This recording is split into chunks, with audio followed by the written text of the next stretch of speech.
Ulinifukuza, uliniacha peke yangu baada ya kila nilichovumilia.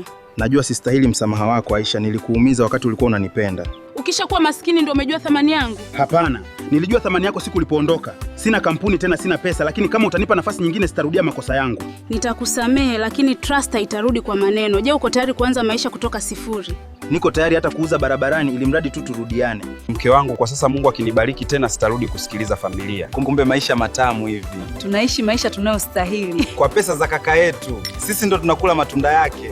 David, unaona amani ni bora kuliko utajiri wa dharau? Nilipoteza pesa lakini nilipata somo la maisha kwako.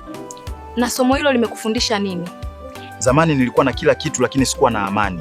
Leo tunaishi maisha madogo lakini nalala bila hofu. Na familia yako ikirudi kukuomba msaada? Nitawasaidia kama binadamu, lakini sitawaruhusu waongoze maisha yangu tena.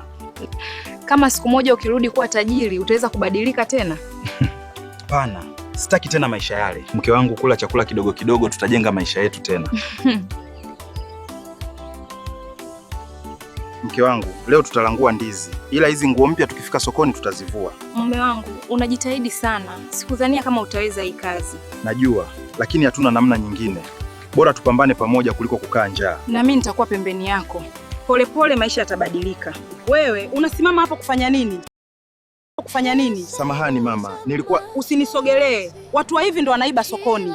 Sikuamini ungeweza kuniangalia hivi. Mimi ni mtoto wako mama. Umenisahau kweli? Hapana, haiwezekani. Mtoto wangu hawezi kuwa hivi. Kuwa na pesa mliniita mwana wenu.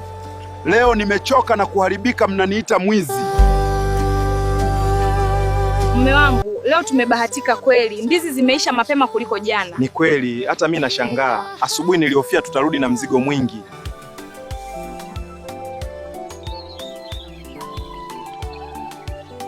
Mama, mbona leo uko kimya sana? Leo sokoni nimekutana na mtu. Mtu gani? Mwanzo nilidhani ni mwizi. Alikuwa amesimama karibu yangu akiwa na nguo zilizochanika. Nilimwangalia nikamwambia, unasimama hapo juu yangu kufanya nini? Mpaka nilitaka kumuitia watu. Kumbe alikuwa nani? Mkubwa? Ndio, alikuwa kaka yenu mkubwa yeye. Haiwezekani, kaka mkubwa amekuwa maskini kiasi hicho. Sikumwamini mwanzo, lakini nilipoangalia macho yake vizuri nikamjua. Niliwasaidia bila kuchoka. Madamu, kampuni inaendelea vizuri sana. Tangu ulipoanza kusimamia shughuli, mauzo na faida zimeongezeka sana. Asante. Kwa sasa tuendelee kufanya kazi kwa utulivu kwanza. Nataka kuona mambo yanaendaje kabla sijaanza kuzungumza na familia yote. Jumla ni 120,000. Hapana, haiwezekani. Nilidhani na pesa nyingi zaidi. Kama unataka unaweza kupunguza baadhi ya vitu. Usijali mama. Na kuhusu ile nyumba ya kaka mkubwa, hii tayari tumemaliza malipo yote jana. Mmeshanunua nyumba yake? Ndiyo mama. Na sio nyumba tu, hata kampuni yake yenyewe ilikuwa imefilisika, tumeichukua chini ya jina lako.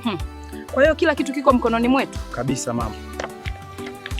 Lakini madamu, hatuwezi kukuacha hapa peke yako. Wewe na wenzako rudini haraka kwenye kampuni sasa hivi. Sawa madamu, tukiondoka nani atakusaidia kubeba hili beseni?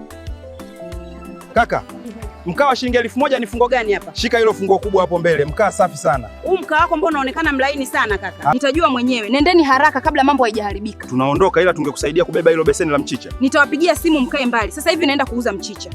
Mume wangu asiwakute hapa. Ondokeni. Kwanza labda kuna pesa niliacha kwenye simu.